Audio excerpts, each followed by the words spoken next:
just been on a journey of awakening. What started happening when you started speaking up? You're going to lose people on that journey, but you're also going to attract a new tribe. The worst thing that we can do as Jews is stay silent. A lot of people are scared of that stuff. What's that like to forge a new identity? They are terrified of giving up control. They are addicted to this concept of being in control of every aspect of their life. But you realize that control is just an illusion. Life is about shedding old identities.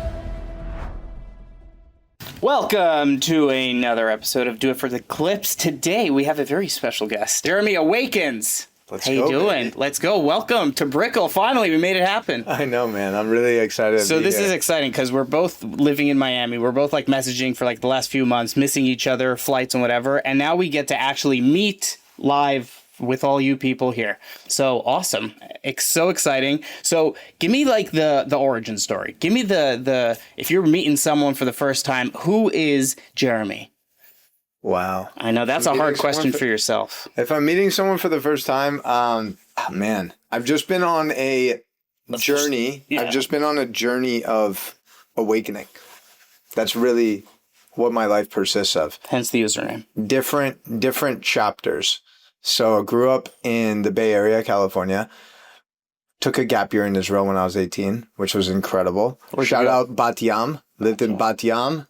Got so much love for that city. One of the most underrated cities in Israel. You went to yeshiva there? No. I didn't do any sort of like religious program. But okay. How'd you grow up religiously? I guess conservative. Okay. Yeah. I mean, my parents would try to get me to go to synagogue on Saturday. It was just like the most miserable experience of my life. I had zero connection. Like I never had a rabbi or a Jewish teacher that I really resonated with. Sunday school, like... Yeah, I crushed my bar mitzvah. Okay. The whole thing? Yeah. Like I tried to get involved, but again, I went to a day school till the 5th grade. My parents gave me the option when I was like 10 or 11. Do you want to keep doing this or do you want to go to a public school? And I was like, I think I want to try a public school. Like I felt already that I was getting in this isolated bubble and I was playing sports as well. And I wanted to just challenge myself with more competition and more diversity. So, and you're in the Bay Area, so it's not a very like Jewish area. It's not like there's a lot of Jews there actually, but it's not the same vibe as South Florida. Like the Jews in San Francisco are probably the weakest Jews that we have. Most of them have never been to Israel. Most of them are extremely woke politically, which makes zero sense to me. A majority of them hate Trump, which also makes zero sense to me.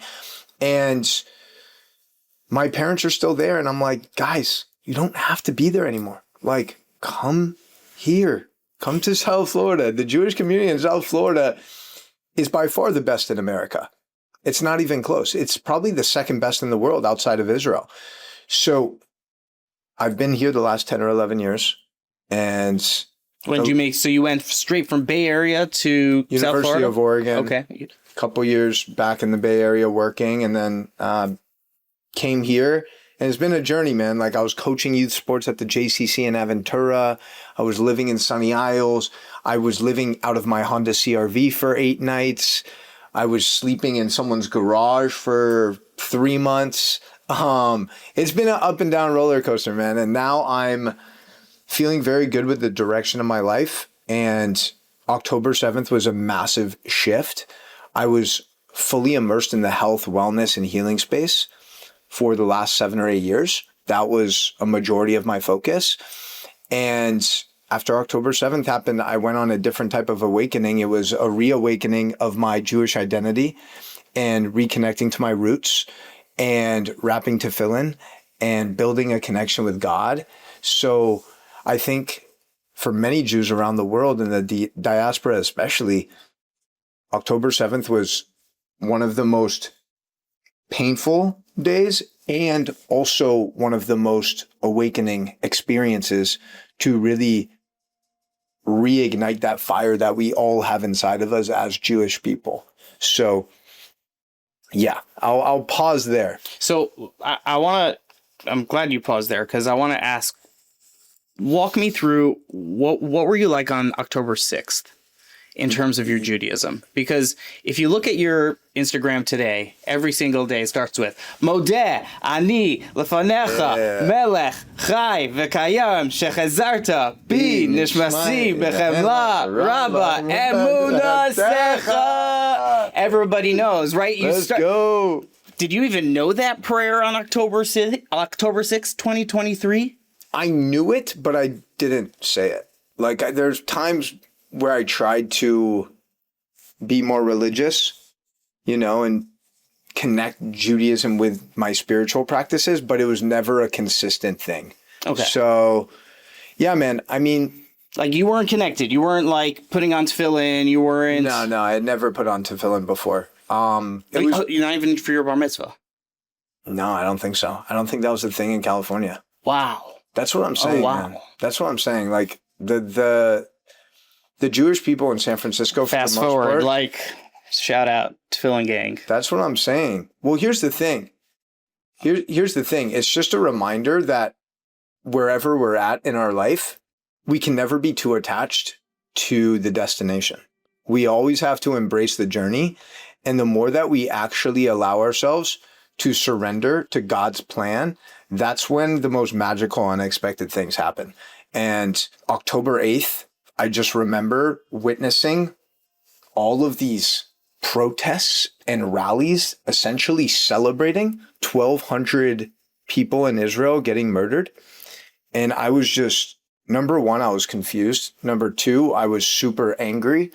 And number three, I was like, what can I do about it? I just felt like I had this platform, and Jewish people make up 0.2% of the world's population. And an even smaller amount of those people actually have the ability to impact and influence others. So it felt like an obligation to use the platform to speak the truth and to let other Jewish people know that they're not alone, and to also inspire them to not stay silent. Like, the worst thing that we can do as Jews is stay silent. The worst thing that we can do as Jews is tuck in our Jewish star. The worst thing that we can do as Jews is operate from a place of fear. Because that's what the enemy, that's what the evil dark forces feed off of. They see people changing their name when they're ordering an Uber because they're scared that they might get attacked if they're Jewish. I know so many Jewish girls in London and France who literally change their Uber name because they're worried that a guy named Muhammad is going to pick them up and that they're going to get attacked. And they come to Miami and they're like, you have no idea how liberating it feels to just not even have to change my identity and change my name. But we need to be very mindful about allowing fear to penetrate our souls, because that's when we really become vulnerable. And as long as Jewish people just keep being strong and fighting, and we focus on pro-Semitism, they're never going to stop us. We're just going to continue to rise like we always do. So what was the first video you made? The first video I made was... after October 7th. Honestly, I don't remember the specific video, but I do remember feeling the need to educate myself, because obviously there's a lot of history involved. Like, did you know about Israel? Were you connected with Israel? Did you do, like, Birthright before then? I did the gap year when I was 18, and I went back one time when I was 20, but I hadn't been back in 13 years. So I was pretty disconnected. I know like the basic talking points, 1948, the 1967 war, the Palestinians having control of Gaza since 2006, them voting for Hamas the last 19 years. Like, I knew some things, but I wanted to be more educated. So I was basically waking up super early in the morning, walking to the coffee shop in Miami Beach, Umbria Cafe. Shout out to Umbria. That's where I started my tefillin wrapping journey, by the way. My Chabad rabbi would meet me at Umbria, 7 a.m. We would wrap. Who's the rabbi? Rabbi Label. Okay. He's like the assistant rabbi at one of the Miami Beach ones. And yeah, man, I was starting off by just sharing stories and like doing lives, because I didn't actually have the confidence to I wasn't sure I wanted to fully go down the rabbit hole. Oh, you didn't know if you wanted to lean in. And I asked a couple people's opinions that are like mentors, and I was like, what do you guys think? And it was kind of split. They're like, this is probably going to affect your business, etc. So what was your business? So you said you had this platform, like you're now at like over 500,000 on Instagram. I think your combined following is like close to 2 million across platforms. What was the platforms from? How did you build that up? What was your business at that point?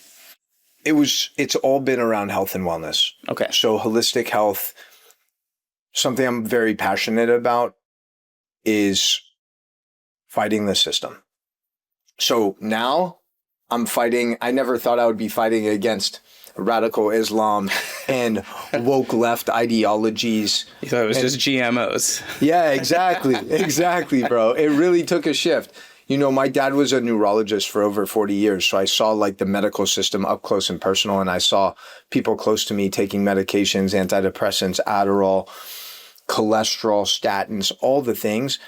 And after doing deeper research, I realized that most of these things are a complete fucking scam and that they're just putting a Band-Aid over a bullet wound. And we're living in a society where people are just fucking disconnected. They're zombies. You know what I'm saying? Exactly. So I was just educating people on healthy nutrition, moving your body, biohacking things like breath work, cold exposure, and then also microdosing mushrooms. So I'm still just as passionate about all of those things. I've just kind of been introduced to this other world. And in the middle of all of this, you know, especially when I was in Israel and there's all of this shit happening, it almost seems irresponsible to talk about the harmful effects of drinking from plastic and how it's going to wreck your testosterone when there's war happening. You know what I mean? It almost seemed like unimportant. At the end of the day, it's still something I'm very passionate about, but there's levels to it. You know, these people are literally fighting for their lives. And I feel like we're outnumbered. So it's an opportunity for us to just really step up. And that's why I get frustrated when I see other Jewish people who have a platform not speak up. Not saying that you need to dedicate your whole platform to it, but certainly don't avoid the issue. Certainly don't avoid your Jewish identity, because that is the root cause of the problem. That's the root cause. So did you have an immediate like drop in followers? Was there any like immediate like business blowback? Like what started happening when you started speaking up? Like what was the real business impact? Yeah. So after October 7th, when I started posting consistent videos about everything happening in Israel, I lost between 20 and 25,000 followers in like a 2-month span. What were you at follower wise? So probably I would say around 300K. Okay. Yeah. Just going to wreck my testosterone for a second here. No, man, it was honestly one of those things that was, but in that process, and this is the beautiful thing about speaking your truth and living the most authentic life possible, is that you're going to lose people on that journey who are no longer aligned, who are operating at a different frequency, but you're also going to attract a new tribe. So you gain 10x. A lot of these people who didn't know who I was, a lot of them are Jewish, a lot of them aren't Jewish, but they're like, yo, I really fuck with you. Like, thank you for using your platform. Thank you for being courageous enough to speak. And at the end of the day, I think a lot of people feel the same way, but they're too scared to speak. And I understand it. Man. It's like there's so much emotion involved. And that's why we need to do the best we can to lead with the facts and lead with the truth.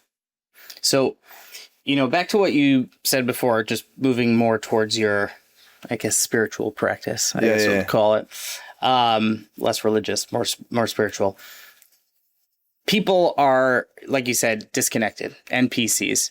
And I read this crazy stat somewhere, and I'm not sure if you know the exact number, but I think it was that most people don't have an inner monologue. Meaning like you talk to yourself, like we're always having conversations like all day long. That's all I do. Like there are some people who just don't, like, they're not thinking to themselves. Is that even possible? I couldn't even imagine what that's like. Is that what you think most of the world is?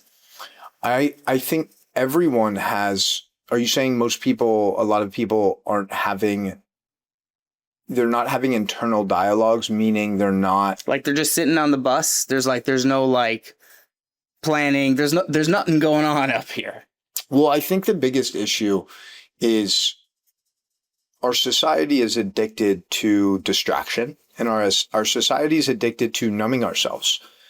As soon as we feel an uncomfortable emotion or some sort of feeling that doesn't feel positive, we look for the quickest way to distract ourselves, whether that's scrolling mindlessly on social media, whether it's plugging in your headphones and listening to a podcast, whether it is alcohol, antidepressants, going out and hanging out with shitty people, whatever it is, we're addicted to distraction.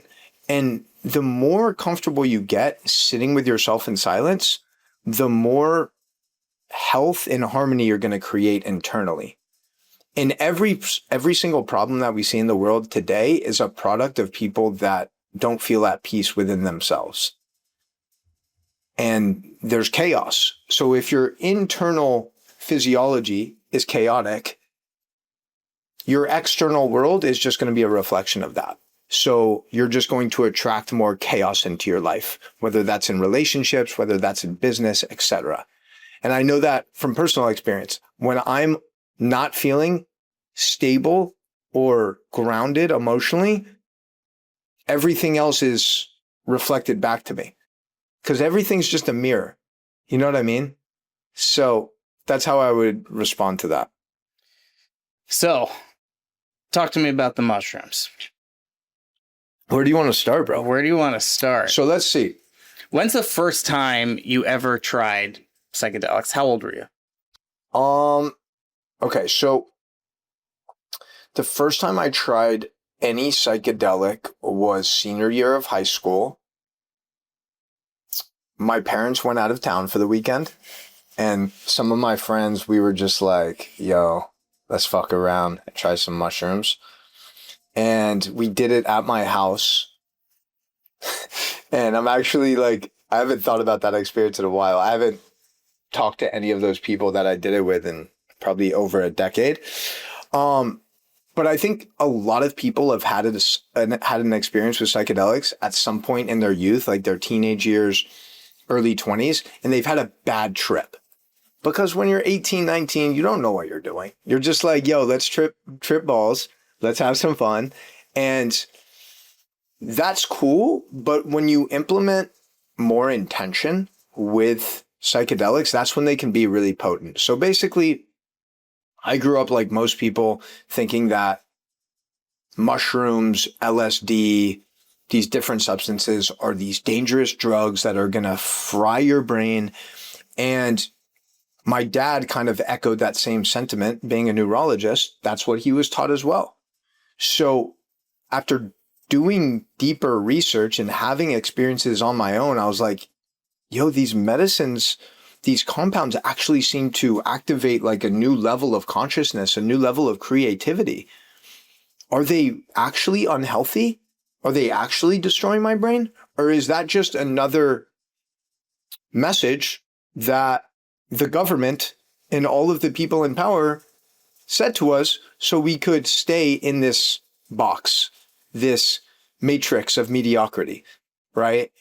And I think that is large part, in the 1960s when people were getting sent to Vietnam and all of these hippies in San Francisco were like, no, fuck that. Like, this doesn't seem right.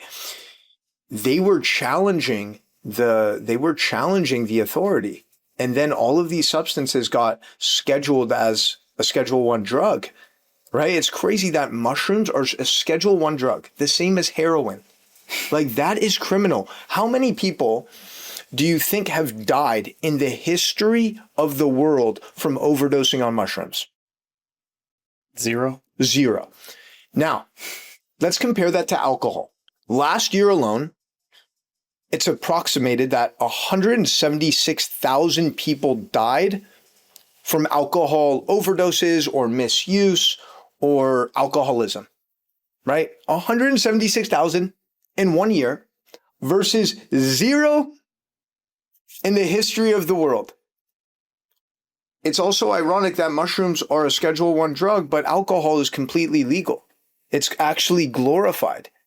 We could go out to any place here in Miami and it's 3 p.m. on a Tuesday and we'd see people outside having a margarita, having a beer, and it's considered cool.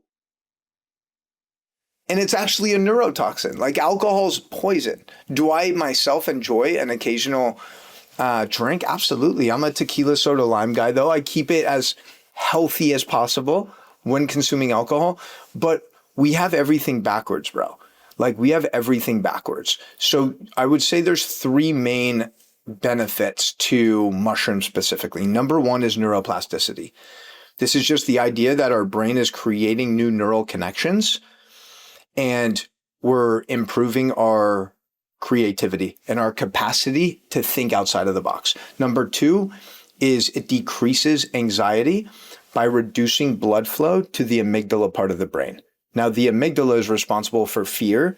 So we're essentially starving activity to the fear center of our brain, which is really powerful. And number 3 is healing trauma, because we all have so many suppressed feelings and emotions throughout our life. Mushrooms have a beautiful way of actually bringing these things to the surface and giving us the opportunity to feel them and process them in a healthy way.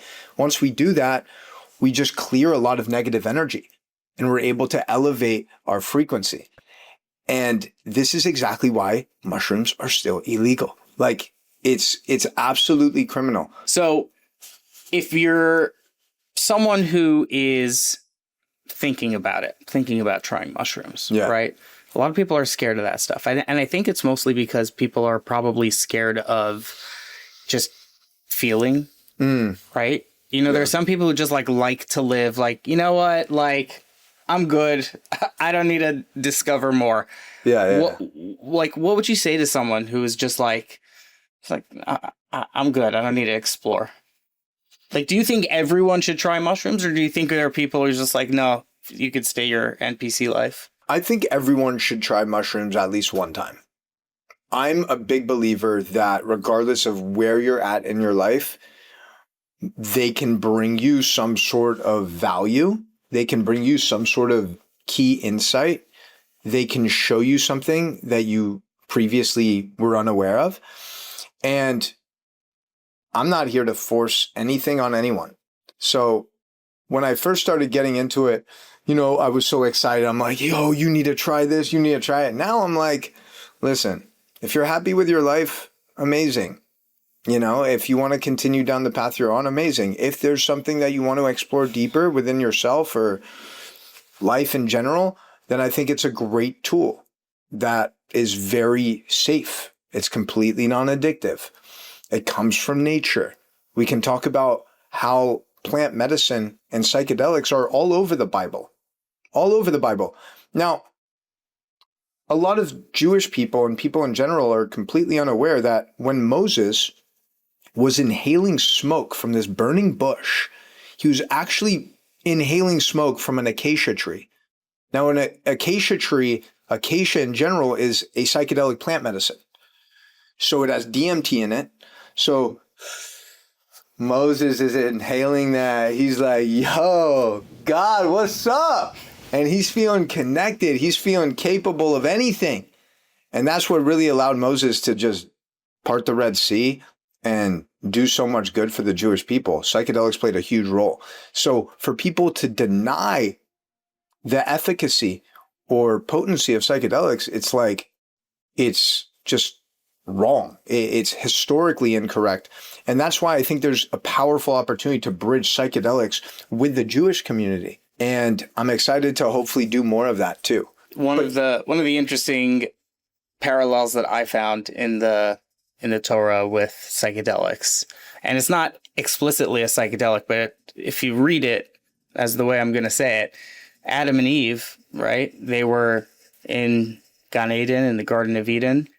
And then what happens? They ate a fruit We don't know what fruit it was. Some people say it was an esrog. Some people say apple. Maybe it was a mushroom. And then they were able to see. Yeah.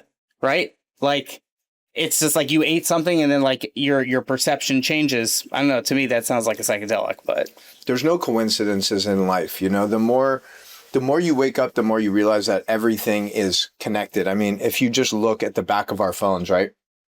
You see this apple with a bite out of it. And however many thousands of years ago, Adam took a bite out of the apple. He gave in to instant gratification, right? What is the biggest form of addiction and quick dopamine in 2026?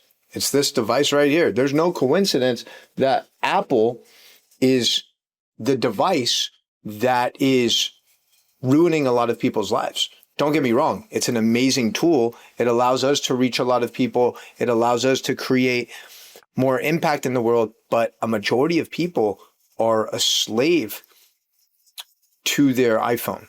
They're a slave to mindlessly scrolling and watching other people live their life instead of actually living their own life. It's insane.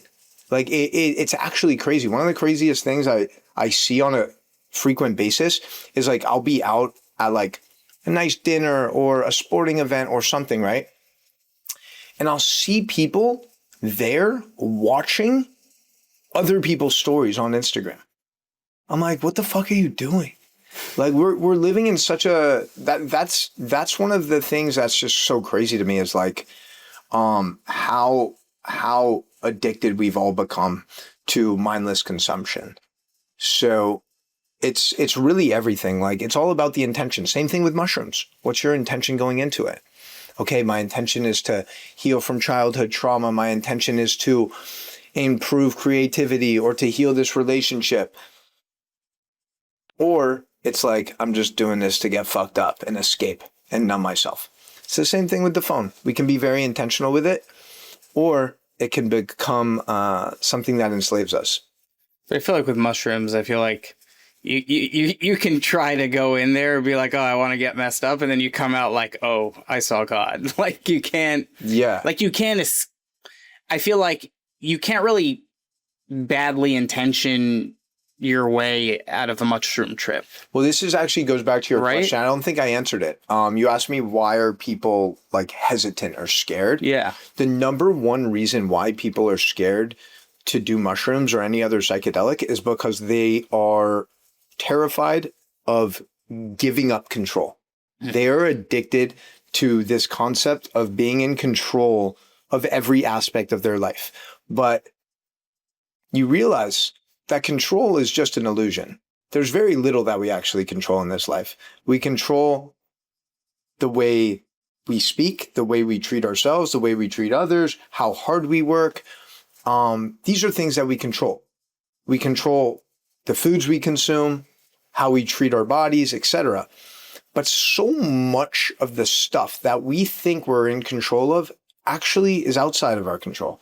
So mushrooms teach you to actually let go. They teach you to detach. Like, oh, wow, this thing that I've been stressing about actually isn't really my concern, you know?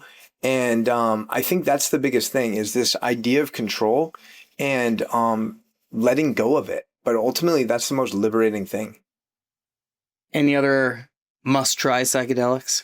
Must-try psychedelics? I mean, listen. So obviously I was a huge advocate of microdosing mushrooms, right? I started a company on it. And you still offer that service? Yeah. I personally don't microdose mushrooms really ever. I explored microdosing LSD, and I think LSD is easily one of the most beautiful substances. Like I've had some amazing experiences with LSD, and listen, I think all substances for the most part have something valuable to show us, right? It's like MDMA opens up your heart and shows you that you have a greater capacity to love. Mushrooms allow you to feel your feelings so much more deeply. you just feel more connected to everything. Like the sun feels like it's kissing your face. Like you feel these sensations that you're oftentimes numb to on a day-to-day basis. LSD, just, oof, the energy throughout the body on LSD and like the colors and the imagery is amazing. And then ayahuasca is obviously a little more intense. There's a lot of purging and releasing, but there's also so much divinity where you really just experience this connection to the divine that I think is unmatched. So that's how I would break it down. I think, again, everyone's on their own journey. I'm a very big advocate of trying these things when you feel called to try them and not using them as a crutch. A lot of people will go down that path and they have this amazing experience. And then 2 weekends later, they're going to Costa Rica for another one. Then they're going to Mexico. And like, they're just chasing these peak experiences, but they're not actually integrating the work. You know, it's similar to prayer or studying Torah. It's like you can study all the Torah you want to, but if you're not actually taking those principles and applying them to your life, then it's useless. You can have all this knowledge, but if there's actually a lack of implementation, then what good is it? And I think you see that a lot. You see a lot of religious people do shady things. Like, why? How is that possible? If you're so religious, then how could you screw that person over in business? Or how could you treat your wife in a disrespectful way if you're studying the Bible and studying the Torah and you call yourself a good Jew? You know? Yeah. So if someone wanted to try any one of these things, what's the best way to do it? What are the best states? Give some practical advice for some people out there. I think Microdosing Mastermind, we can link to it in the show notes. We still offer it where you can just try. You can, There you go. yeah, you can try. We supply the highest quality medicine. We ship it anywhere in the US. You can try it for 30 days. We have a very specific protocol. We also equip people with the tools like breathing techniques, nutrition protocols, all of these types of things. So it's not just this capsule you're taking. It's a more complete regimen because none of these things are magic pills. Now everyone's thinking that peptides are a magic pill, right? Everyone in Miami is like injecting themselves with all these foreign substances that inherently have a lot of benefits, but most people don't really understand them. They don't understand the potential repercussions. It's still very early on, but at the end of the day, people are just chasing shortcuts. They are chasing shortcuts, but I mean, overall though, I feel like it's a good thing for most people. For most people, yeah. Right? For most people that don't have the self-control, that can't do it. Like, I mean, for the first time in, I think, a while, obesity rates are going down, right? It's not, Ozempic is definitely the cause, but I mean, that's got to be worth something. Yeah. I mean, at the end of the day, it really just speaks to how corrupt Big Pharma is, right? Because all of these GLP-1s like Ozempic that have been certified by the FDA and these pharmaceutical companies like Eli Lilly and Pfizer, they're distributing these drugs, making billions of dollars. But these other peptides that aren't regulated by the FDA are illegal, essentially. So all of these peptide companies are actually running illegal businesses. And like the FDA is constantly trying to shut them down. That's what most people don't realize about these peptides is a majority of them are still technically illegal. And the only reason they're illegal, by the way, is because Big Pharma doesn't have the patents on them. If Big Pharma was the ones distributing them, they'd be like shoving them all down our throats. We'd be seeing commercials for them. We'd be seeing Oprah Winfrey promote them, you know, but that's kind of just the world we're living in. Well, you saw Huberman said this peptide retrudoride or something is going to be the world's first $1 trillion drug. He said Eli Lilly is going for the patent for it. And he said, he's like, this drug is so good, like everyone's going to be on this thing. Yeah, there's like young kids I see on it, which is crazy. Well, yeah, this is like this looks maxing thing. Is that these kids are retarded? What is that? Dude, it's honestly, it's sad. And why are they all in Brickell?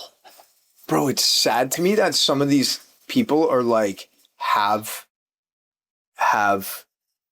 big followings, and that it's just, it's ridiculous. It's like more, it shows me the state of the world, where it's like young kids are looking up to Sneeko, this guy Clavicular. Like, these kids are retarded. Like, genuinely. This kid's like 19 years old, and he's like getting reconstructive jaw surgery so he has a better jawline. And other young boys are inspired by this. Like, this is one of the most ridiculous things I've ever fucking seen in my life. Like, that just shows you how insecure young men are, that they're willing to do such extreme things to looks max. Like, what the fuck, bro? I thought it was bad what women are doing, like with all the lip injections and implants and fucking BBLs. That's nothing compared to literally rearranging the bone structure in your face. Like, think about that shit, bro. Like, that's like deep-rooted trauma where you just feel insufficient and you feel like ugly, and you just feel the need to just change all these things dramatically. It's crazy that we're in a place where that's become normalized. Why do you think all of those people in that category that you just mentioned, why are they all here among the Jews? That's the craziest part to me. Like, Myron Gaines lives next door to the shul. Really? Yes. Oh my God, that guy's like come out of shul in the morning and I see him walking his dog. Like, why do you think they're all here? What, like, is it the freedom that we enjoy that they're enjoying too? Like, what is it? There's Myron Gaines. There's Myron's here. What's his it? Nick Fuentes was here in Brickell. That's right. Sneeko was here. By the way, let's just talk about Clavicular was here. Let's talk about these three. I'm not even going to talk about Clavicular because I'm sure he's like, at the end of the day, like the dangerous part about the internet and social media, especially with where we're at right now, is that the only way to really go viral is by being extreme and radical. Yeah. So people are willing to say whatever the fuck it takes to get more clicks. You see that with Candace Owens. You see that with Nick Fuentes. You see that with all of these extremists. And it's sad. It's genuinely sad that there's actually a big number of people that prescribe to the blasphemy that these people are speaking. And you just mentioned three people, right? Myron Gaines, Sneeko, Nick Fuentes. These three men are the biggest fucking pussies that exist in the world. They literally hide. I don't think they leave their apartment. Their whole life is fucking streaming and talking shit behind a camera. When it actually comes to like face-to-face debates, Nick Fuentes won't do it. Sneeko won't do it. And if he does, he'll get destroyed. These guys have zero factual knowledge, especially when you're talking about things in Israel. None of those guys have been to Israel. They couldn't even locate it on a map. They are just repeating all of this propaganda, and somehow, some way, they're preying on the 15, 16, 17-year-old young man who's just insecure and immature, and they're like they're searching for some sort of guidance and role model. But it's like, you got to do better. I mean, these three dudes in particular are just so fucking pathetic, bro. Like, it's unreal to me. And it's dangerous when you can speak with confidence. Like, you can turn any false reality into a perceived truth. And that's what you see these people doing. At scale. At scale, bro. So Myron would actually set up right down the block from the shul on a Friday night specifically. He would get a permit and he would stream from there, literally with like within view of the shul. It was crazy. And he would set up, and I think like at this point, like they don't give him a permit anymore to do it. But it's kind of weird that they all concentrate around this area and they have this. But how much of it do you think is just actually extremism versus like real life? You know, I guess that's the question behind everyone's mind, right? Like after October 7th, everyone's like, holy shit, everything my grandparents were saying is coming true. Yeah. Right. Everyone had that feeling. And so now we're obviously seeing it. If you say Jew or Jewish in any post, like, you know, every single comment you're going to get is $7,000, free Palestine, yada, yada, yada. Like, we know that. In your opinion, how much of that is internet culture? Like, that's like the funny thing to say or comment versus in real life, your physical life is in danger. Yeah. Well, let's return back to Myron Gaines for a second. And again, I've said this many times before because I know some people who are like friendly with him. I've said this previous times and I'll say it again. Like, I would love to just go at it with Myron Gaines. It's hilarious to me that he calls Israel a genocidal state. Meanwhile, he's literally wearing a shirt that is The Cookie Monster. The Cookie Monster, putting Jews in the oven. Meanwhile, Myron Gaines has a bigger nose than any fucking Jewish person I've ever met. This dude probably has some Jewishness in his DNA. Yo, Myron's probably got some Judaism in his DNA. And that's why he's a good speaker, most likely, is like that 2% Jewish gave him the ability to articulate things in an effective way. He's just doing it all wrong. You know what I'm saying? And like, here's the thing. Myron Gaines is in Miami for a reason. There's a reason Miami continues to improve and elevate. The city has a lot of Jews. I would love for Myron to go to Dearborn, Michigan, where it's ran by his radical Islamists. See how he does there? He won't do it, though. None of these guys will. None of these guys will. They just love being in the energy of the Jewish people because the bottom line is Jews make everywhere they go better. And that's just the truth. Now, in reality, listen, I think these people are just like what Xavier was saying. And I think it's the same thing with Trump derangement syndrome. I think anti-Semitism is actually like a mental health disease. I think it's a product of victimhood. It's very easy if your life is shitty or something's not going your way to blame other people who seem to be more successful than you, right?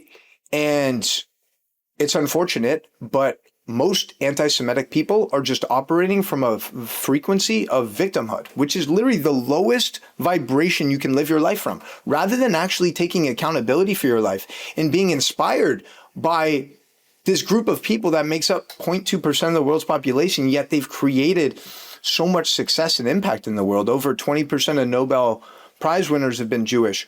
Over 20% of the world's billionaires are Jewish, but they're only 0.2% of the world's population. How is that possible? So rather than actually being inspired and being like, hey, what are those people doing that allows them to create this momentum in their life? Instead, they just play the victim and just assume that they're evil and that they run the world. I don't know. But it's, listen, bro, we just got to keep speaking up. We just got to focus on pro-Semitism, doing the shit that we're doing. So how do you do pro-Semitism? Like, because I agree with you. The fighting anti-Semitism just doesn't work. Like, nobody cares. You can call out hate all you want. You like, nobody cares. So what is pro-Semitism to you? How can your everyday person, whether they have a platform, whether they don't, what's pro-Semitism? Yeah, so this is something I've been thinking about a lot the last few months. I think the best way to fight anti-Semitism is with pro-Semitism. What is pro-Semitism? Pro-Semitism is saying the Modeh Ani from the top of your lungs every fucking morning. It's rapping tefillin if you're a man. It's lighting Shabbat candles if you're a woman. It's celebrating Shabbat with your family, with your friends. It's building businesses. It's creating impact. It's being the best version of yourself every day. It's about shining your light as brightly as possible, despite how much darkness there is. And it's doubling down on what Jewish people have done for our entire existence, which is be resilient, persevere, fall down 7 times, stand up 8, and focus on creating and not consuming. And that's really the key. In my opinion, the more we focus on like anti-Semitism, not to say we shouldn't focus on it, like we still need to bring awareness to all the messed up shit that's happening. But I feel like when we put all of our energy there, it attracts more of it. It's like, it's not, by bringing awareness to it, it's not necessarily solving the problem, right? And that's why, again, coming back to like operating from fear and tucking in your Star of David and all of these things, I think are playing into the narrative that they want us to play into, right? Because at the end of the day, we're always going to be outnumbered. Let's call a spade a spade. There's 2 billion Muslims in the world, right? Let's say only 20% of them are radicalized, even though I think it's way higher. That's 400 million radical Islamists compared to 15 million Jews worldwide. That's crazy, which is a big reason why Jews need to have other non-Jewish allies. Like evangelical Christians are absolutely incredible. Peaceful Muslims, like Hindus. There's so many amazing people that aren't Jewish that are very aligned with our values. And we can't forget that, because we can't win this battle by ourselves. Like, this isn't just an anti-Semitic problem. This is a radical, woke, Marxist, Islamist issue. They're not just attacking the Jews, they're attacking Western values. So we really need to come together and unite with these other communities if we're going to succeed. So some of that pro-Semitism you're talking about leads me back sort of to where we started this, which is where you were October 6th versus, where you are today. So what are some of the things that you've integrated in your life, and what has the impact been? Like, for example, Shabbat. Yeah. What have you done before? What are you doing now? And how has it impacted your life from a practical standpoint? Yeah. Well, it's really interesting. One of the things, these last 2 years, I've been able to connect with amazing Jewish people from all over the world. I've connected with a lot of successful Jewish entrepreneurs, founders, etc. And when I have deeper conversations with them, pretty much all of them say that the greatest decision they made was starting to keep Shabbat. And like, they just talk about how it's so valuable to have that reset and disconnect and be with their families. And it forces you to really like be more efficient the other 6 days of the week. So I'm not at a place now where I'm like fully observing Shabbat. I want to get there hopefully in the next couple of months. But essentially before October 7th, I was rarely ever even doing a Shabbat dinner. I was doing nothing. And where I'm at now for Shabbat dinner is like a non-negotiable for me. Whether it's a smaller one with friends or a bigger group one that we have a lot of in Miami. And then the last couple of months, I started going to shul every Saturday, Beit Knesset. So I literally moved to Surfside so I could be walking distance from the synagogue there on 95th in Bal Harbor. And I go there every Saturday morning. It's amazing. And then I do the Kiddush there. There's like over 1,000 people just connecting with other like-minded, elevated souls. And it's one of the best things. It's amazing. And I'm not doing any work on Shabbat, and I'm not doing any social media on Shabbat. Eventually, I did 1 or 2 where my phone was off, and it was amazing. But there's times where like I'm like planning something Saturday in the evening, or someone's in town and like I need to communicate with them. So I need to plan better for those so I can fully disconnect. But that's definitely my intention. I think you can do it. Yeah. Do you do it? I do it. Yeah. Do you have kids? I have kids. So we'll go into my background later. That's a whole other podcast. I do have kids from my first marriage. I'm remarried. I'm on my second round. Hey, let's go, man. Exactly. So I will say that, I grew up observant. I had like a black hat phase for a little bit. Didn't last very long. Yeah. Do you still have the black hat? No, that's long Yo, gone. I was thinking of kind of vibing with one of those just to see how it feels. Maybe a Strymel. Do you do the seat? I've also thought about that. Yeah, but every morning. I mean, you put on a tallis. I mean, I should be wearing under here. You in school when you're in yeshiva, they'd come up to you and they'd do tzitzis check and they would like pull your shirt. And if you didn't have tzitzis, you like got in trouble. What did they do? I don't know, but that's probably why I don't wear tzitzit on the regular. Yeah, that's like probably trauma. why. There's trauma there. But I put on a tallis every morning. I go to shul every morning. I put on tefillin. I keep Shabbos, the kosher, the whole thing. As a kid, I hated Shabbos. I hated it. I just wanted to play on, a Game Boy or whatever game system I had. I wanted to watch TV. I was bored. Like, I did not like it. Now, I can't wait. I just like, sometimes it'll be like, oh, what day is it? Tuesday? Oh, okay. Yeah. So many days to Shabbos. Like, I can't wait for it. And really, after Shabbos, I just like, I used to run to my phone. Now I just like, I kind of like avoid it. Like I don't want that energy. It's such an amazing space to just turn off completely. Yeah. And I support 25 clients now. Like I have a lot of people but they all know like I am unreachable on Saturdays. Like don't try it. Have there been fires? Yes. I literally once, this was a crazy story. Oh my God. This is actually with, I can't say who it is. I'll tell you after, but it's crazy. Like a big celebrity client of mine. Yeah. She knew I was Sabbath observant. She's like a big ally too. Okay. She needed something like posted in the middle of the day, whatever. And like, the girl I usually have wasn't responding on Slack or whatever. And like I see like a whole string of messages, and like the last message I see when I turn on my phone is like a message from her lawyer. We're terminating the contract because I didn't reply on Shabbat. Damn. It was the craziest thing. And like she was an ally. That was so weird. So you lost her as a client?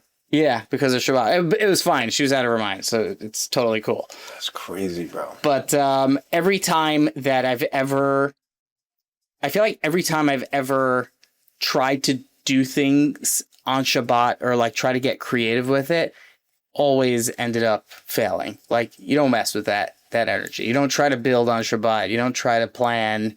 You just use it to reset. Yeah, one of my mentors now, who I recently started learning with, his name's Avi. He owns G7. Okay. Yeah, he's a great guy. I've done Shabbat with him like 2 or 3 times with his family, and I do these shiors with him now for like 10 minutes in the mornings via FaceTime. And he said that you want to do your best to not even think about business, which is like very interesting. It's hard. Yeah. Because I still like journal and I read a lot on Shabbat. But yeah, I mean, listen, I think Shabbat is like the greatest ancient technology. I mean, think about it. 25 hours where you are disconnected from your device, where you're fully present with yourself and your loved ones, where you're actually allowing yourself to pause and slow down. There's a reason why Charlie Kirk wrote an entire book on the value of Shabbat, and he wasn't even Jewish. So my goal in the next 3 months is to observe Shabbat fully in my own way. Like, I know there's certain things about like flipping switches and tearing toilet paper, like probably not going to go that extreme, but the most part, I want to keep it. I think you got it. Bro, you are a clip machine. You know that, right? Like you talk in hooks, you know how to clip. This is going to be like the easiest episode to make go viral because like we're just going. We could go forever. So I think we've been going for like an hour already. Let's keep it going. But bro. I'm chilling. So what's your Brickell? I know, right? So what's your business now? What is the Jeremy Awakens business? Like, what are you doing now? Because like, I feel like you got your hands a little bit in a lot of places. Is it the microdosing? Is it content? Yeah, great question. So we still have the microdosing mastermind. I haven't really put as much energy into that like the last year or so. So right now we're actually like we've been pivoting a lot. Like this last year as things have shifted. So there's a couple major projects I'm working on at the moment. One of them is an app I think I told you about that is bridging Judaism with spirituality, with health and wellness, with masculine, feminine energy, something that I don't think exists for the Jewish community currently. we're doing live events. We have a retreat in Israel this summer. And we're also supporting some people with content. It's not something I really promote, but we have like a couple clients that we just help grow their page very, very organically. I think one of them we took from like 30K to almost 60K in like 3 or 4 months. My perfect world, a majority of my time and energy will be invested into creating, podcasting, speaking at events, facilitating events, cultivating community.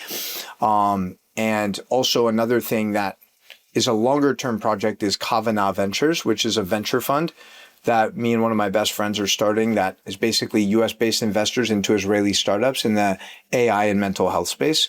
So I'm also really excited about the potential of that.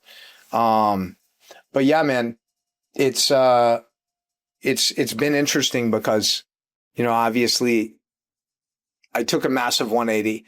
That was very unexpected. Like I was literally known as like the mushroom guy and the microdosing guy. And now I'm known as like different, like people would just come up to me and say the Modani or like Tefillin or like Israel, all of these things, right? So it's building a foundation that is able to like monetize effectively from all the momentum we've created. So we're kind of still in the process of that. What's that like to forge a new identity at how old were you?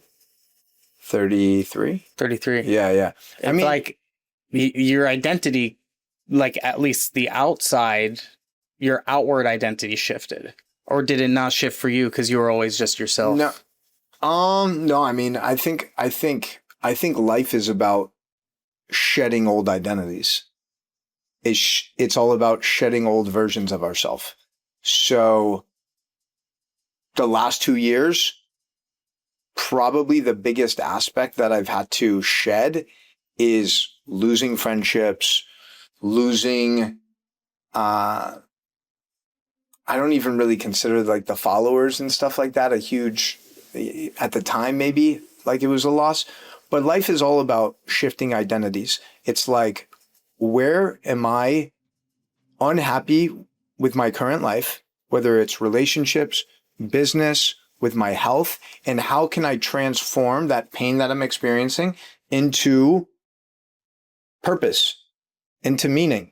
So I'm at a point now where I can confidently say I give almost 0 fucks about what people say about me, what people think about me. I detached from this whole idea of needing to be understood.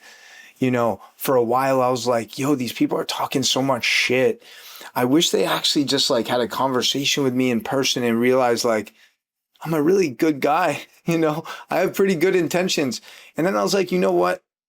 Fuck it. Like, let them just live their own reality. Let them have this incorrect perception of me. I'm not in the business of trying to change people's opinions of me. Like anyone who's spent any significant amount of time with me knows the truth. And that's what really matters. At the end of the day, I look at myself in the mirror every night, and a majority of the time, I'm very proud of the person who's staring back at me. And I think that is the ultimate ROI that we can ask for in this life. There's a lot of people behind us living in these penthouses in Brickell in Miami, and they might have material wealth, but like their soul is depleted. They've sacrificed so much truth and values and relationships to get to where they are. And I just don't think that's a trade worth making. So there's one person I know is going to be listening to this. And I know this person cares too much what other people think. It's a big part, right? How do you shed that part? I mean, I'm blessed to also not give a single crap about anything anybody thinks. I'm really fine with that. How do you get to that point, though? How have you been able to affect change in people to get to that point so they can actually live freely? I think probably the best way to stop giving any fucks about the opinions of other people is you have to go through some hardship. Like, you have to go through some adversity. I've had many adversities that I have never really shared publicly that were just extremely challenging and painful, where people spread lies, they talk shit about me, people that I thought were my friends, people that I thought I could trust. And after experiencing that, there's really very little that can faze me. Because, like I said, I'm a very flawed, imperfect human. And I'm completely aware of that. I've made mistakes. I've said things that might have hurt people's feelings. I've done things that have probably hurt people's feelings. At the end of the day, though, I'm always doing my best to learn from my mistakes and not repeat them. And I'm always deeply apologetic if I do offend someone or hurt someone. And I think at the end of the day, it's coming back to being connected to your truth.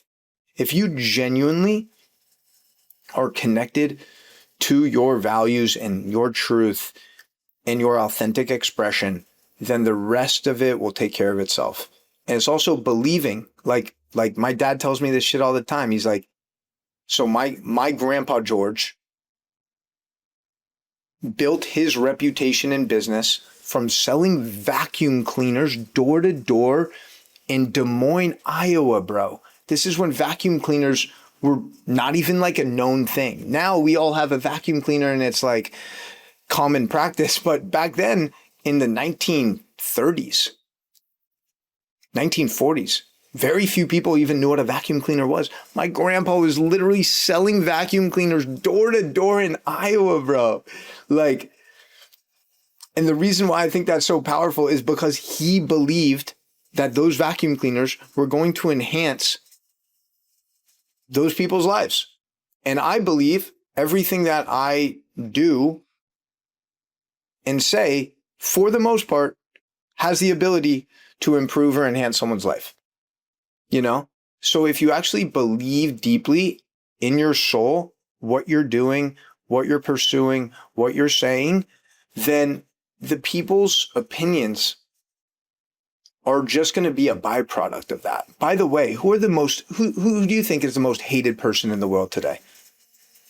Benjamin Netanyahu. Okay, beautiful. Who's another hated person?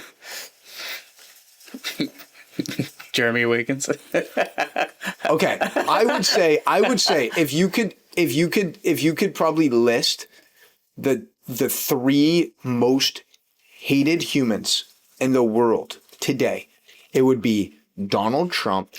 Yeah. It would be Benjamin Netanyahu, and maybe even Elon Musk at number 3. Yeah. Okay. Yeah. Now, here's what's crazy, especially when it comes to Donald Trump and Elon Musk.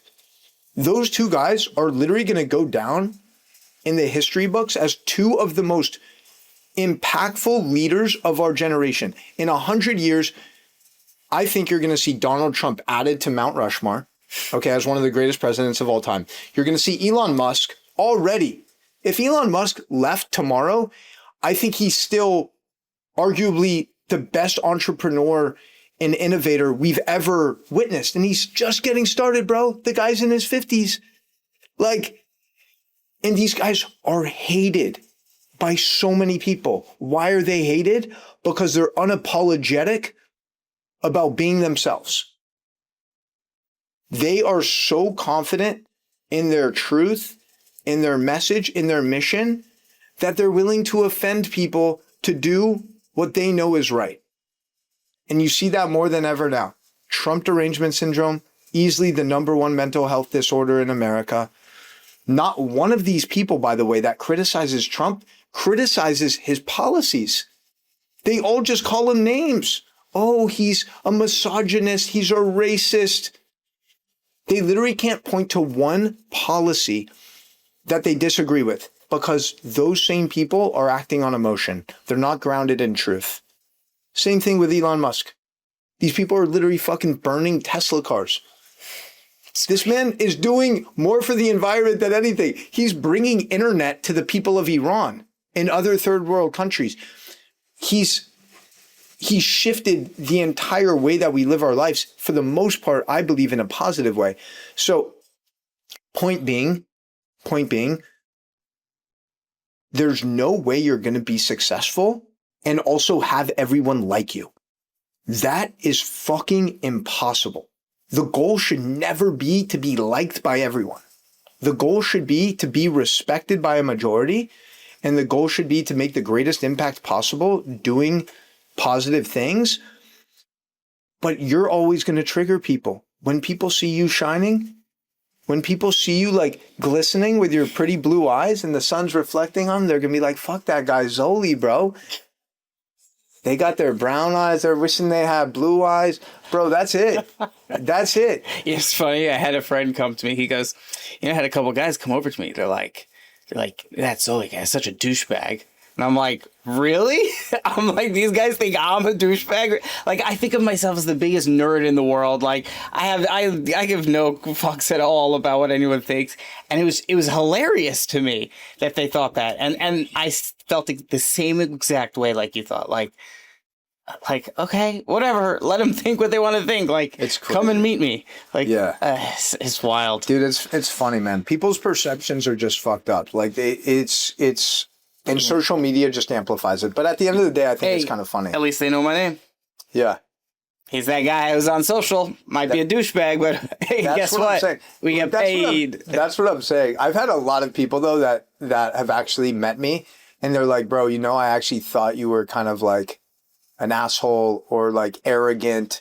And you got to play the game on social. You're going to go on social and be like, hi, nice to meet you. No, like, you gotta project. You gotta alpha male it on social. Yeah, well, I think I'm pretty much like that also in real life, but just maybe a little more subtle. I don't know. But people are always going to jump to conclusions. But that's actually, I did take a small dose of mushrooms yesterday, and I was walking and I was just thinking about this whole idea of like the importance of actually speaking your truth and how the more that you actually, this is like, because I have a couple friends who I've been trying to get to create, and they both have so much like value and wisdom, and they're both good looking guys. They both would crush. I know they would.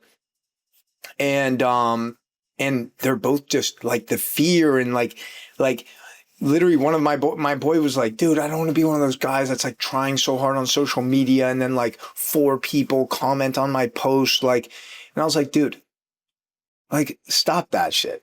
Stop that shit, bro. Like, it's crazy. It's crazy. If anyone is hesitant about posting things on social media, I think a unique lens to look at it from is you get to actually create a digital scrapbook for future generations. Like, our grandkids are going to be able to go back and watch videos from when we were living our life, 20s, 30s, 40s. I think that's fucking awesome. I would do anything to go back in time and see videos of like my dad when he was in college, or my grandpa when he was like dating my grandma and like they are doing their thing. Like, I think that would be the coolest shit ever. We have the opportunity every day, like, to create legacy, right? I think that's something most people don't think about. But I think it's pretty cool. I look at it the opposite, like a little bit of a different way. I look at it as a lottery ticket printing machine. Yeah. I see social media as a business tool. Yeah. That's how I see it. I mean, it's very cool. The legacy thing's obviously awesome. And I think it's going to be super cool for like, my grandkids to be able to see that. But for me now today, I feel like we're finally at the point where people realize it's a business tool. Yeah. And like, I think the CEO of McDonald's probably helped us out with that. Also, now that all the other CEOs are jumping on and starting their own TikTok accounts, I don't think that fear is really legitimate anymore. Like, you see like a plumber on social media, no one's like, why is he trying so hard? Like, you obviously know he's promoting his plumbing business. Yeah. Right. So, but I feel like that perception has just shifted in the last like year. I mean, you have companies like, I have friends at Deloitte who are literally telling them post on social media. Oh, wow. Yeah. Yeah. Because the accountants are like, they're always the most straight edge. Yeah, so I mean that's what we specialize in. We specialize in like lawyers and like CEOs and like all that sort of stuff. Like, so I got into content like accidentally. So just to, as we're gearing towards the end of this, I always like to do some like social media stuff. So you are definitely an expert at going viral. You do probably what, over 100 million views a month, I'd say, right?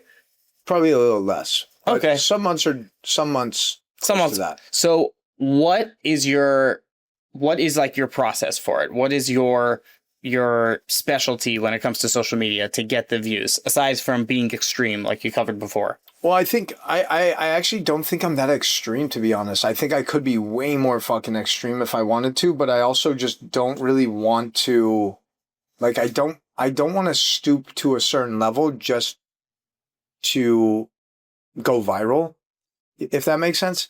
Like, I'm down to pretty much talk about anything. Listen, I think there's certain topics that naturally the algorithm will feed into, like even the last couple of months with Iran, like that stuff. So, kind of talking about that stuff. To be honest, I could have a way more sophisticated process. Like, a lot of it is just, like you mentioned, honestly, a lot of it is more at bats, right? Like, the more shit you post, the more chance one of those videos has a chance of hitting. It's literally like I told Annalisa, right? I was talking to her yesterday about dating and stuff. I was like, sometimes you just have to go on more dates to see what qualities you like in someone, what qualities you don't like. And then from that process, you get to cultivate more clarity with what you want to call in and attract in your life. So I think posting content on social media is a lot like dating. Like, the more at bats you take, the more dates you go on, the better chance you have of actually meeting your person, I think. And yeah, so I would say, let's see, what else? I mean, I really just, I do my best. I do my best. Like, I have trouble, man, honestly, like with scripted stuff. Like, for me, it's very hard. I see other people do it and I can just, like, you can see vaguely their eyes moving, but there's like this lack. And I know there's nothing wrong with reading a script. I would be better off occasionally doing that. But like, I like being raw, like feeling the energy. That's what makes you successful. Yeah, I hope so.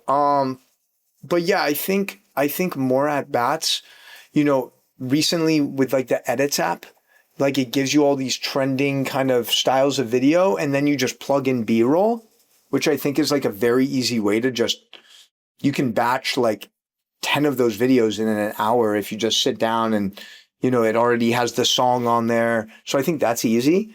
I think podcasting is also amazing because it's like we're probably going to have 10 to 15 to 20 clips. You were going to have like 40 clips from this episode. So it's like that's what I'm saying. I think podcasting is a great tool. We're fully present. We're just kind of flowing with the conversation. But at the end of the day, whenever you start with something new, you're going to suck at it. And that's what's crazy, right? Is like, to get good at anything, whether it's a sport, a musical instrument, whether it's podcasting, creating content, you have to go through that period where you're fucking horrible. Like, you have very little confidence. Everything feels like a struggle. But then eventually you start to gain momentum. It's like when you go on a run, okay? I've noticed this when I go on a run. My second mile is faster than my first mile. My third mile is faster than my second mile. My fourth mile is faster than my third mile. My fifth mile is faster than my fourth. You would think it's the inverse. When you're more fresh and have more energy in that mile 1, mile 2, you're going to get a faster time. But as your blood is flowing, as your muscles and joints are warming up, as you build momentum, you're going faster with less resistance. It's the same thing with starting anything. There's always going to be like that slow, uncomfortable feeling at the beginning, and you have to just push through and create more momentum. Love that. Love that. I feel like we could go for hours. I feel like we didn't even scratch the surface at this point, but we're already like an hour and a half in. Let's get but it. This was awesome. So happy to have you. Let's definitely do this again so we can do a part 2. We talk about some other stuff, some AI stuff. There's so many things I could cover with you. It's crazy. Are you guys implementing a lot of AI with your you agency? have no idea. Like, Yeah? What are some of what would you recommend, like, in terms of the best programs for, are you guys, in terms of, like, the systems and processes, but also, like, video creation, what are, I guess, maybe 2 or 3 AI softwares or programs that you think are, like, non-negotiables? So non-negotiable for everyone right now should be Claude. I mean, that's like, goes without being saying. I hope you're on Claude. Are you on Claude? Yes, but not. Oh my God, you're not on Claude. No, but like. Oh my God, Jeremy. Bro, why is Claude so much better than ChatGPT? Okay. Claude makes ChatGPT look retarded. Okay, like really? Actually, in terms of like actual, just forget all the other functionality that Claude has. Like, it is actually, the output is like actually way better on Claude. Okay, just if you just use it as just the base model, even with all of the years of context that ChatGPT has on me, Claude is 1,000 times better. It writes better. The output is better. 1,000 times better. Fuck. Okay, that's like I can. You don't want to get me started. We go another hour just on Claude. So Claude, non-negotiable. And if you are in a company, you get the Claude company account, and you get an account for every single person. So probably the number one thing that I did on in my business is I said, everyone has an unlimited AI budget. You guys can use whatever tool you want. So we have access to FreePick. We have Kling. We have a VO3 subscription on Google. We have HeyGen. We have Higgsfield. We have 11 Labs. We have a VPN Kling C-Dance 2 subscription through CapCut that we're doing. We have like... So which are, other than Claude, okay, because obviously... We could talk more about Claude. What 2 and 3, if you were going to say? Like... Well, so Claude really... The reason I say Claude specifically is that's really the orchestrator of everything. I think the most impactful thing that Claude has unlocked for me is so I use an AI call recording tool called Fellow, but there's tons of them. Fathom, Granola. I don't know if you use any of them. Claude's connectors are so good that I could say, pull up the call I had with AJ last week, pull the Slack message I have, and the email I just got, throw a contract together, and send it over to Jeremy on Slack. And it will get all of that context correctly. Wow. And execute. And so it is the first system that could ever pull everything in together into one, like it feels like Jarvis. I can't explain. Like, it actually feels like Jarvis. When did Claude start to overtake ChatGPT? Is that like the last 3 or 4 months? Yeah, last few months. If you haven't tried, like I actually shifted to Gemini for a little bit because it was very good. And then Claude just... Are you using ChatGPT at all? I'm about to I canceled my company account already. I used to pay for every employee of mine. Now I switched them all to Claude. How big's your team? 20 people. 20. So the other thing that's incredible with Claude, and I'm sorry to keep staying on it, is the concept of skills. And skills are basically, it's a set of instructions that you write that it remembers to reference. So I wrote a short form media social copywriting skill. And in that skill, I put all of our best practices that Claude itself actually put together from all my call logs and my emails and all my webinars and everything into LinkedIn best practices, Instagram best practices, scripting best practices, caption best practices, YouTube description best practices, all of this stuff in one giant short form media skill file. Because I have a company account, I can distribute that skill to everyone in my company. So now when anyone in my company asks to write an Instagram post about a specific client, it pulls the copywriting skill and the client skill that I've deployed from the org level, so the output is on brand every time. That's sick. Yeah. So like I can give my assistant like my LinkedIn skill, for example, and she can say, write a post in Zoli's voice about this, and it just goes. It's a fundamental game changer for how AI works. And now you have Cowork, which sits on your computer, which can literally control your entire computer, and you can text it from your phone. That's part of Claude. As part of Claude Desktop. Claude Code. What do you think is the best way to get like really proficient with Claude? Just use it. Just forget all limits. Like it's almost like pretend you're on a trip. Like I can't explain it any otherwise. Like I've said this before. Trip? Yeah, like a mushroom trip. Okay. Like I can pretend. Like pretend you're in a trip and you can do anything. Like imagine this, you have a magical device in front of you that can accomplish anything, literally. Any system you have, it can figure out how to talk to it. Any tool you have, it can figure out an API. Any fleeting thought you have of something you might be able to do, the solution exists out there on the internet, and this magical tool will figure it out. You just have to have a vague idea of what you want. Do you mostly use it on desktop or also phone? Everything. Like, I mean, I use a ton of different tools. Like, tool we use a lot is Lovable. I don't know if you use it at all to like build websites. I showed my dad, who's 62, right, how to use Lovable yesterday. And the whole weekend, he's going crazy building this site about like exposing nonprofit salaries of like CEOs. And he's texting me. He's like, the search bar is not working. I'm like, bro, just tell it it's not working and it'll fix it. He's like, oh, okay, I fixed it. So you're building a lot of sites through Lovable. We use Lovable actually, not just for building sites. We use it for client reporting. So we send a beautiful website. We'll send like a Spotify Wrapped nice. For their content instead of a PDF. We're starting to do new client proposals with Lovable as well because it's just faster than using Canva, honestly, at this point. We're really using it for we use it for... It's better than Base 44? I think it's just faster. It's lightweight. It works well. It gets what you're looking for. It makes good looking stuff.